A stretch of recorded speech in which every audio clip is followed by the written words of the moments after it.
Hello everyone, today I want to describe about the Great Expectation episode 2 about the Christmas day. We all know before that Pip went to the graveyard, but when Pip got home his sister has already started to cook their big Christmas dinner.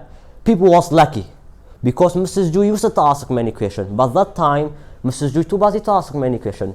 She didn't have much time. She simply and quietly says to Pip to put on smart and comfortable clothes. Then three of their neighbors and Uncle Pumperjug were coming to each line with them. Uncle Pumperjug was the fattest, and Pip thought he was stupid who was a four.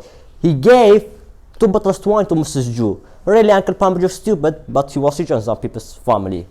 Then, when they had sat down on the table, all of them enjoyed the food. Only Pip couldn't enjoy the food. He could only think about the meat pie when his sister might find out had gone. When they had just finished eating, suddenly Mr. Joy says Augustus, "I have something more that you must all try." Pip realized it with horror that the moment had come. Pip was afraid because Pip stole the meat pie and took to the prisoner. Mrs. Joy said it's a delicious meat pie. She stood up and left the table. Because Uncle Pumperjug very likes the food and very likes the meat pie, and he was a little stupid, he smiled, picked up a knife and fork. But things weren't going well to Pip. Pip thought what should he to do, what must he to do. Pip decided. Pip stood up and left the table. When Pip reached the door, Pip heard sound Mrs. Joy. When Mrs. Joy shouted, "Where has the meat pie gone?" Pip was afraid. Pip opened the door and stopped it. Because there was a group of soldiers standing. One of them, the surgeon, holding a pair of hands in front of him. Pip was afraid because Pip saw the soldiers came to catch him. But then the surgeon put hands on Pip's shoulder and they walked back into the kitchen. When they walked back to the kitchen, the surgeon asked Mrs. Joy, "Is there blacksmith here?" Because Mrs. Joy was very angry, she asked quickly, "Why do you want him?"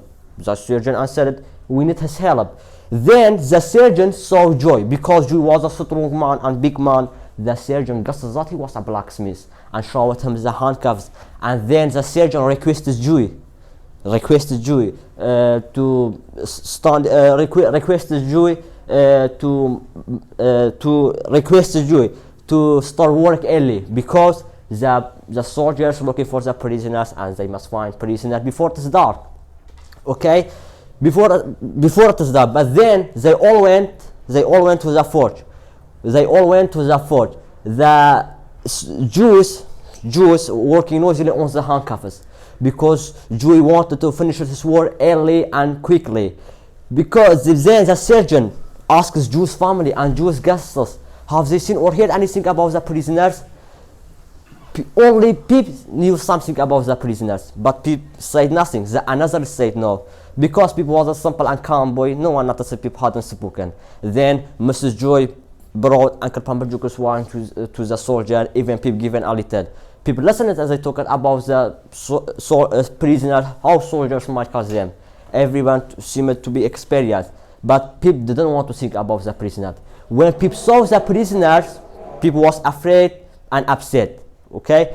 Then when Mr. Joy finished his work, because Mr. Joy was a kind man and good man, he suggested that he and Pip follow the soldiers to help the soldiers to looking for the prisoners. But we all know Mrs. Joy all time blame and reproach Pip. She was a rude woman. Last of all, she could say, if they shoot Pip head off, don't ask her to put it on back again. I am that.